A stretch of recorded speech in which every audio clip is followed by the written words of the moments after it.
नमस्कार। उत्तराखंड की खबरों में आपका स्वागत है और मैं आपके साथ प्रिया बिस्ट। बुलेटिन की शुरुआत करते हैं।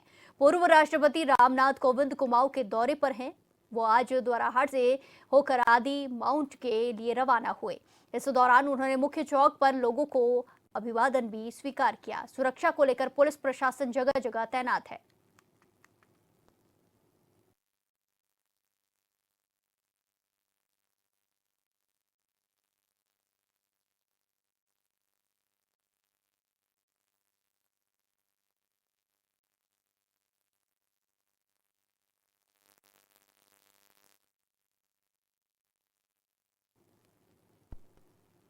राष्ट्रपति द्रौपदी मुर्मू 2 नवंबर को हरिद्वार का दौरा करेंगी। वो पतंजलि विश्वविद्यालय के दीक्षांत समारोह में शामिल होंगी। साथ ही विश्वविद्यालय परिसर में आयोजित विशेष कार्यक्रम में भी भागीदारी करेंगी।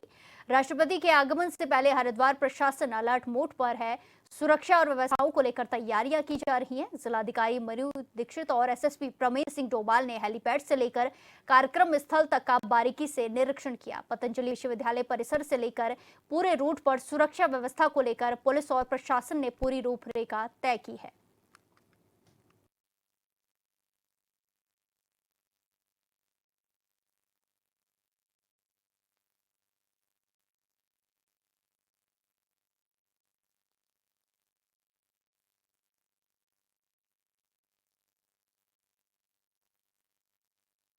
कि जो मैं अभी प्रोटोकॉल से अभी जो प्लान प्राप्त हुआ है उसी क्रम में 2 तारीख को जो महामहिम राष्ट्रपति महोदय का जो प्लान है पतंजलि यूनिवर्सिटी में, उसके क्रम में आज यूनिवर्सिटी के अधिकारियों के साथ यहाँ पर सुरक्षा व्यवस्था और जो कार्यक्रम की रूपरेखा उसके क्रम में निरीक्षण किया गया है और प्रोटोकॉल और गाइडलाइंस के अनुसार आवश्यक दिशा निर्देश दिए गए। इसमें प्रोटोकॉल के अनुसार लगातार इसमें तैयारियां की जाएंगी और कार्यक्रम से 1 से 2 दिन पहले इसका प्रॉपर रिहर्सल आदि कार्रवाई की जाएगी। महामहिम राष्ट्रपति महोदय के आगामी दौरे को लेकर जिला प्रशासन, पुलिस प्रशासन पूरी तरीके से तैयार है।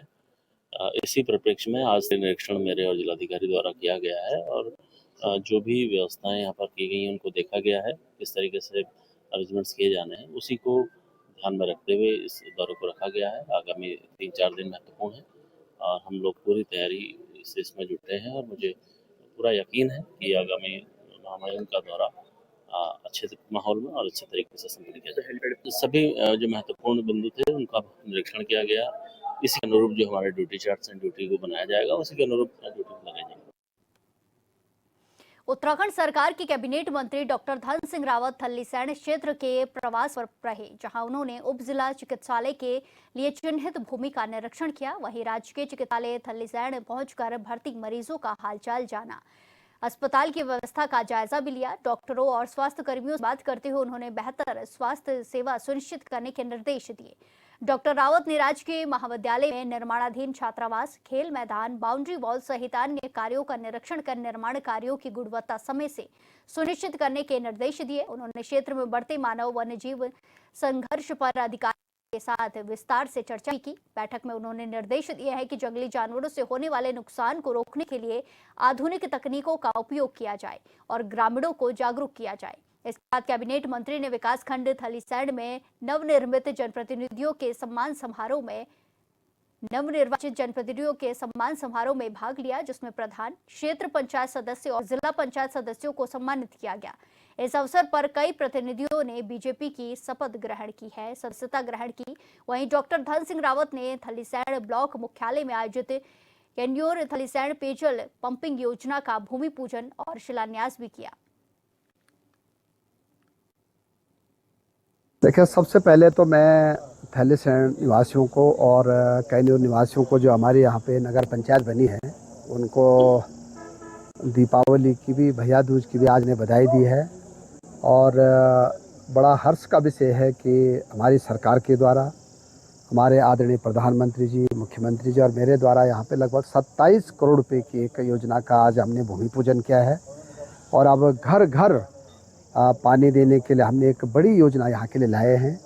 और मैं कह सकता हूँ कि जब से हमारी सरकार आई है और जब से मैं यहाँ का विधायक बना हूँ, हमने विकास के कामों की कोई कमी नहीं रखी है।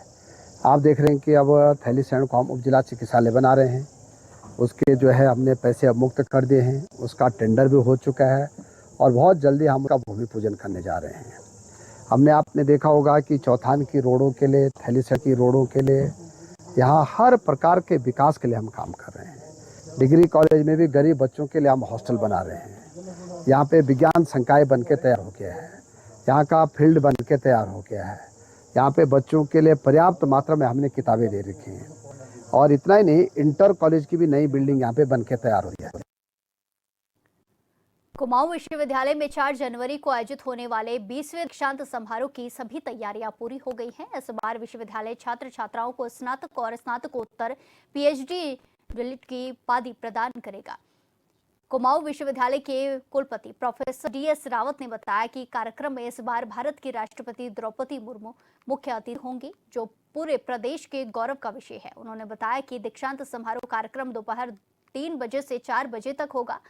16,183 स्नातक और स्नातकोत्तर की डिग्रियां प्रदान की जाएंगी और 90 विद्यार्थियों को मेडल प्रदान किया जाएगा।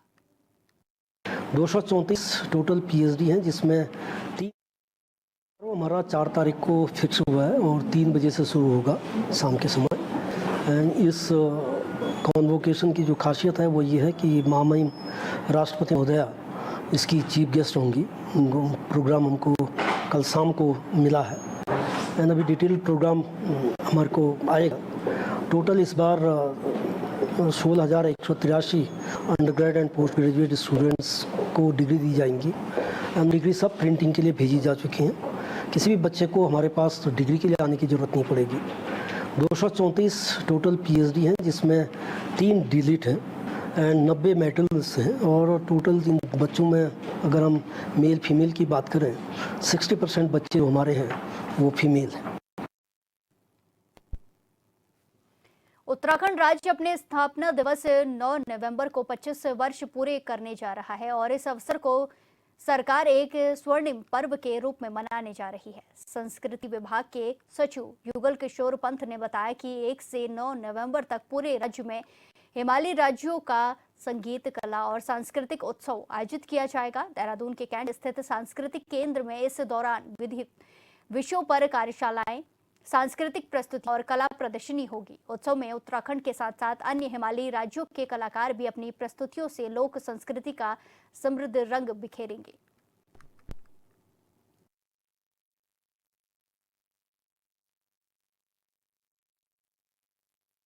एक से 9 नवंबर के बीच में जो हमारी 25वीं वर्षगांठ है, उसके अवसर पर वृहद हिमालयी राज्यों का संगीत, कला और संस्कृति को मनाने के लिए एक उत्सव मनाया जा रहा है गढ़ी कैंट हिमालय सांस्कृतिक केंद्र में। इसमें विभिन्न विषयों पर कार्यशालाएं होंगी, टॉक शोज होंगे और विभिन्न प्रदेशों के सांस्कृतिक कार्यक्रम, और उसमें उत्तराखंड के कलाकार भी हैं और बाहरी राज्यों के कलाकार भी हैं। उनके द्वारा एक वृहद कार्यक्रम प्रस्तुत किया जाएगा।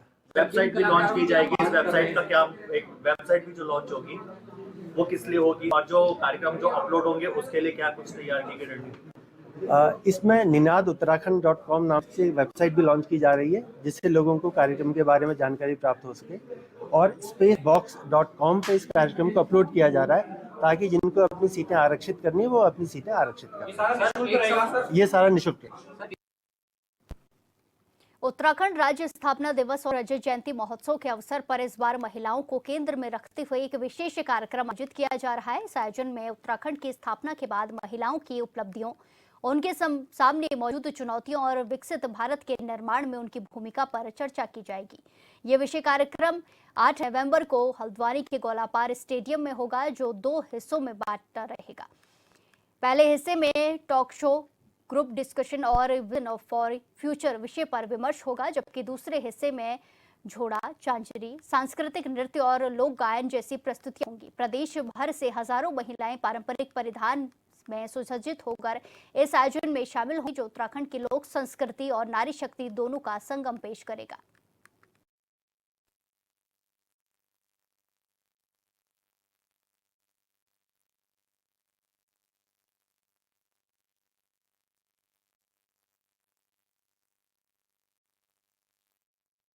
कि महिला सशक्तिकरण की दिशा में जिस प्रकार भारतीय जनता पार्टी की सरकार लगातार कार्य कर रही है, उसी को देखते हुए रजत जयंती वर्ष में भी महिलाओं को एक खासा स्थान देने का कार्य किया जा रहा है।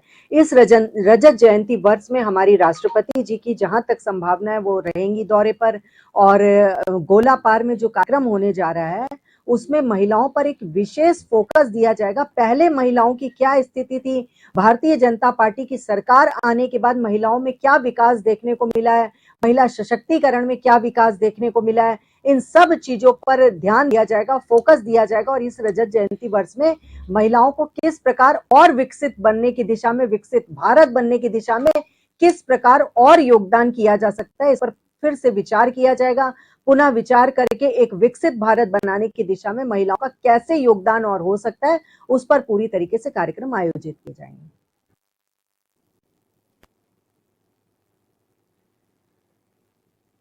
अब वक्त एक छोटे से ब्रेक का, फिर लौटेंगे कुछ खबरों के साथ। बने रहिए हमारे साथ।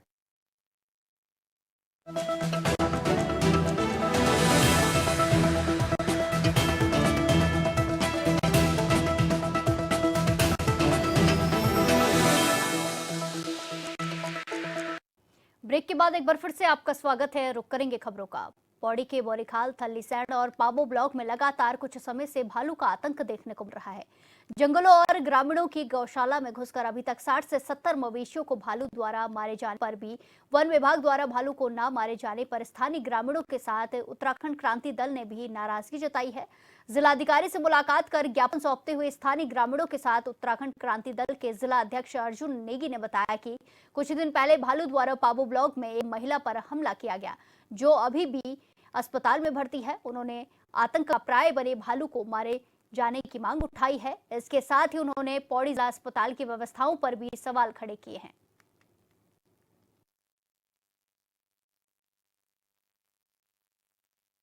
तो देखिए, जो भालू का आतंक है हमारे क्षेत्र में, वो बहुत दहशत से फैला है और इसके लिए हमने एक ज्ञापन दिया है जिला अधिकारी जी को। उन्होंने कहा है कि हम करेंगे, वहाँ पे अपने वन विभाग की टीम को भेजेंगे, लेकिन हमें नहीं लग रहा कि वो उस पर काम करेंगे। और जिस हिसाब से भालू अटैक हमारे क्षेत्र में कर रहा है, हमारे तो एक रोजी रोटी है, वो हमारे घर का एक सदस्य है। जिस हिसाब से लोग बोल रहे हैं जानवर को मार दिया है, देखो जानवर उसको कहते हैं, जैसे भालू अटैक कर रहा है, हमारे घर का सदस्य है वो। हमें कल गेहूं पुताई के लिए जाना है, तो पिछले दिन हमारे बैल को खत्म कर दे रहा है। तो हम लोग एक गरीब फैमिली से हैं, सारे हमारे जो क्षेत्र मिडिल क्लास के लोग हैं। तो इसके लिए हम डीएम साहब से ये कहना चाहेंगे कि वहाँ पे ज़्यादा से ज़्यादा ध्यान रखें।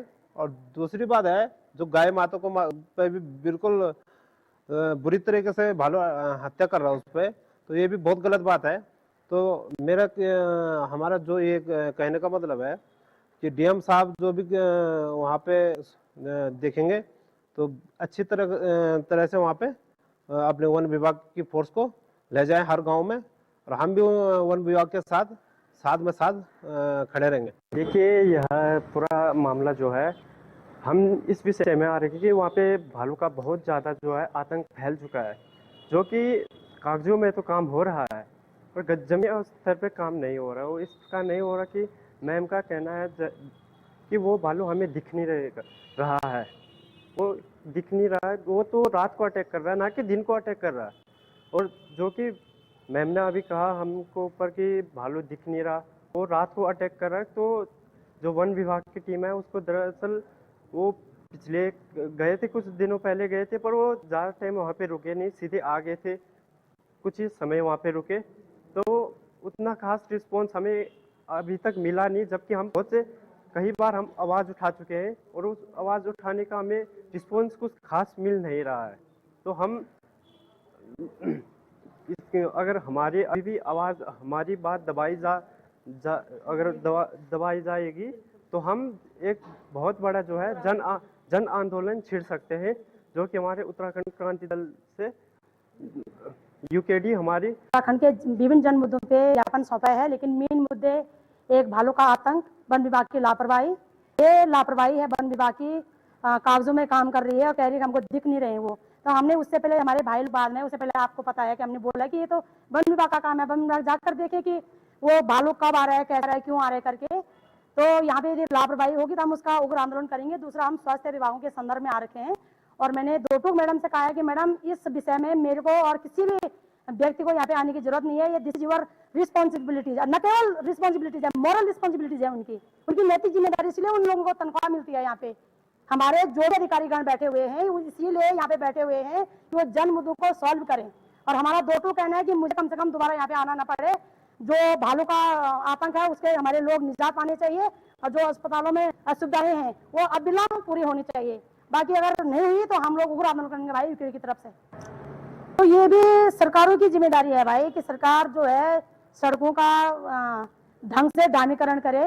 वो उस पे पोस्टरों पे लिखा रहता है कि आपकी यात्रा मंगलमय हो। सड़कों पे तमाम प्रकार के गड्ढे हैं, आए दिन हमारे बच्चों के, हमारे तमाम लोगों के एक्सीडेंट हो रहे हैं, जो कि बहुत ज्यादा दुर्भाग्यपूर्ण बात है। ये सरकारों की जिम्मेदारी है और हमें सरकारों को जिम्मेदारी तय करना भली भांति आता है। यदि सरकार जिम्मेदारी तय नहीं करेंगे तो इनका घेराव होगा।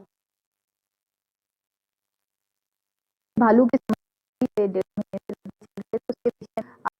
वहाँ पे हमें ज्ञापन भी यूकेडी के कार्यकर्ताओं ने सौंपा और उसमें हम लोगों ने भी आश्वस्त किया कि इसमें वन विभाग अपनी टीम भी बढ़ा दिया वन विभाग ने अभी रिसेंटली, और वहाँ लगातार गश्त की कार्रवाई की जा रही है। गांव वालों का भी सहयोग उसमें मिल भी रहा है और साथ में शूटिंग की परमिशन भी उनको दे दी गई है। और जैसे ही भालू की साइटिंग होती है तो तत्काल उसकी शूटिंग की भी कार्रवाई की जाएगी। पिंजरे आदि भी लगे हुए हैं, तो सभी कार्रवाई वहाँ पे गतिमान है और हम लोगों का प्रयास रहेगा कि जल्द से जल्द इस समस्या से निदान पाया जाए। इसमें जो स्वास्थ्य व्यवस्थाओं को लेकर भी उन्होंने अवगत कराया, तो इसमें हम लोगों ने उसके लिए भी, जैसे बीच में वार्ड बॉयज़ की काफ़ी कमी थी डिस्ट्रिक्ट हॉस्पिटल में, जब हम लोगों ने भी चिकित्सा प्रबंधन समिति की बैठक ली थी तो वहाँ पे 11-12 एक्स्ट्रा वार्ड बॉयज़ भी वहाँ पे नियुक्त किए जा चुके हैं। और साथ में लाइट को लेकर समस्या थी तो वहाँ पे इन्वर्टर्स आदि की भी व्यवस्था की जा चुकी है और आगे के लिए भी सचेत किया गया पूरे अस्पताल प्रशासन को। और यूरोलॉजी का यहाँ पे डॉक्टर्स हैं लेकिन उनके इक्विपमेंट नहीं थे, तो उसके लिए भी हम लोगों ने धनराशि स्वीकृत की है। तो धीरे धीरे अवश्य यहाँ की व्यवस्थाएं सुधरेंगी। मुख्यालय पौड़ी में जिले अधिवक्ता संघ कार्यालय में बार एसोसिएशन की चुनाव प्रक्रिया शांतिपूर्ण ढंग से संपन्न हुई। मुख्य सचिव अधिकारी दिनेश चंद्र गिरोला, सहायक चुनाव अधिकारी गब्बर सिंह रावत और देवकी नंदन शाह ने बताया कि चुनाव प्रक्रिया में 76 सदस्यों ने मतदान किया। अध्यक्ष पद पर जिसमें से अनुसुईया प्रसाद उनियाल को 24, राजेंद्र सिंह नेगी को 42 और टीका प्रसाद उपाध्याय को 10 मत मिले हैं। चुनाव परिणाम में राजेंद्र सिंह नेगी को 18 वोट से जीत मिली है। वहीं उपाध्यक्ष पद पर लक्ष्मी रावत और कुसुम नेगी के बीच कांटे की टक्कर देखने को मिली, जिसमें से कुसुम नेगी को 37 और लक्ष्मी रावत को 38 वोट मिले हैं। वहीं एक मत पत्र अवैध पाया गया, जिसके चलते लक्ष्मी रावत को 1 वोट से जीत मिली है। उन्होंने बताया कि सचिव पद पर गजेंद्र सिंह रावत, सह सचिव में स्वप्निल रतूड़ी, कोषाध्यक्ष पद पर अभिषेक सचवान और पुस्तकालय अध्यक्ष के विमल का निर्विरोध चयन होने पर सभी विजय प्रत्याशी को प्रमाण पत्र भी वितरित किए हैं। नवनिर्वाचित अध्यक्ष राजेंद्र सिंह नेगी ने इस दौरान बार एसोसिएशन के हित में सभी को साथ लेकर कार्य करने की बात कही है।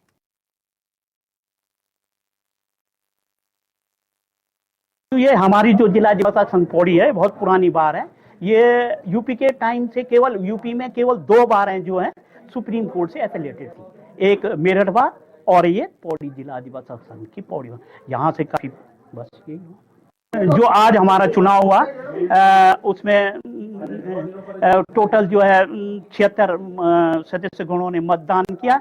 अध्यक्ष पद के लिए अनुसुईया प्रसाद उनियाल को 24 मत प्राप्त हुए, राजेंद्र सिंह नेगी को 42 मत प्राप्त हुए, टीका प्रसाद उपाध्याय को 10 मत प्राप्त हुए। इस प्रकार से राजेंद्र सिंह नेगी जो है 18 वोटों से विजयी घोषित किए गए, अध्यक्ष पद के लिए विजयी घोषित किए। उपाध्यक्ष पद के लिए जो है कुसुम नेगी को 37 वोट मिले और श्रीमती लक्ष्मी रावत को 38 वोट और एक मत पत्र जो है अवैध पाया गया। इस प्रकार से श्रीमती लक्ष्मी रावत को 1 वोट से विजयी घोषित किया गया। शेष जो अन्य पदों के लिए थे वो निर्विरोध घोषित हुए हैं। सभी लोगों को आज प्रमाण पत्र निर्गत कर दिए गए। कि जो अभी पहाड़ों की स्थिति है पलायन होने के कारण जो विधि व्यवसाय में नए लड़के आ रहे हैं उनके पास ये लगा हो कि बड़ी मुश्किल से वो अपना गुजारा कर रहे हैं। और हमारा ये प्रयास रहेगा बार काउंसिल सरकार से कि नए लड़कों को कम से कम 3 साल तक विधि व्यवसाय करने वालों को स्टाइपेंड दिया जाए, जिससे कि अपने विधि व्यवसाय को सही स्वरूप से कर सके। और जो भी बाकी बार की व्यक्तिगत या शामिल उसके लिए बार काउंसिल या उत्तराखंड या उत्तराखंड सरकार से उसकी मांग की जाएगी, जिससे कि बार के हित प्रभावित न हो।